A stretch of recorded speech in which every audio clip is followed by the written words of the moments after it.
We are so excited that Seattle will co-host APEC in 2023 with the United States. I met yesterday with the governor and with Mayor Harrell, and together the three of us have announced this. Seattle is a city of diversity with a long history with the Indo-Pacific, which is where the future of the world is headed. Seattle is a place that is a home of many leading companies, so there's a strong private-public sector coordination and collaboration for good. It's a place of innovation, and we're sitting here at the University of Washington. I just had a meeting with students who were just filled with ideas and work and thought about all of the technology and science that is ahead of us that's going to change the world. So what a perfect place to have a co-host for APEC. Seattle has many leading innovative companies here in the technology arena. We talked with the mayor yesterday about his efforts to bring the companies together, and this is a place where they could help us. They have all kinds of ideas about how to counter disinformation, what role algorithms play in all of that, what role consumers play in that, in how we take in information, how we find facts in information.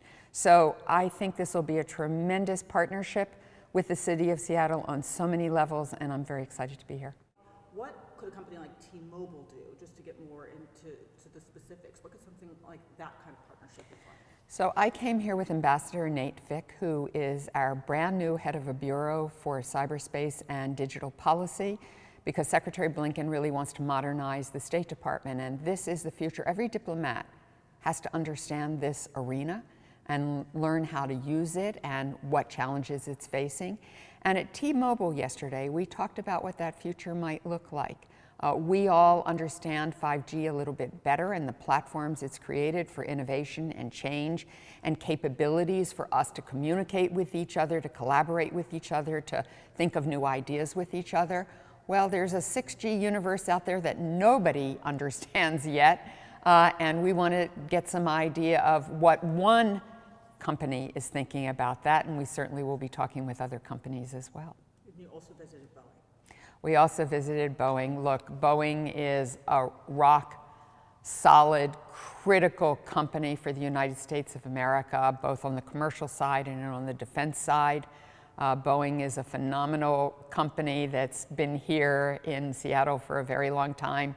I got to look at the production line, which was really quite amazing. I hadn't had an opportunity to do that before. And I'm just blown away by the commitment to Boeing. And I have to tell you, I travel all over the world, and Boeing airplanes are really critical to countries everywhere. The students here are studying cyberspace. They're studying what the digital economy is going to look like. They're studying disinformation and what it is and how we can combat disinformation.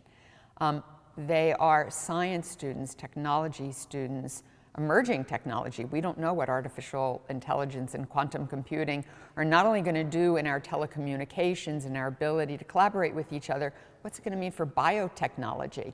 All of these are tools. They are not a destination. These tools can be used for good. It allows us to communicate with each other more easily. If you're in the developing world, you can do your banking on a phone because there may not be a bank you can go to physically anymore. Or get crop yield so that you can get a better harvest. So it's terrific.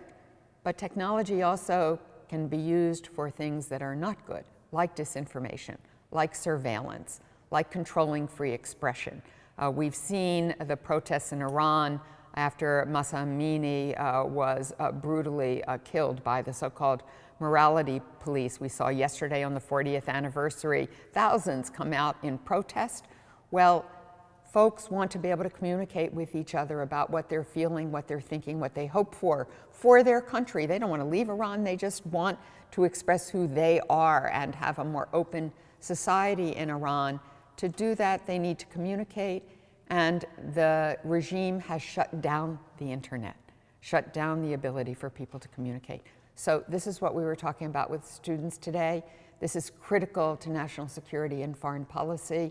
These are domains of the future we all have to understand and be able to make good use of. Seattle is going to have people from all over the world come here. You already do, but it's going to intensify the number of people who come here, leaders from the APEC countries. There will be companies that will come from all over the world, because I'm sure there will be a side event for the private sector. You'll have NGOs, people who care about making sure that economic decisions and economic policy decisions help everybody, and not just those of privilege, but everybody in all strata of society.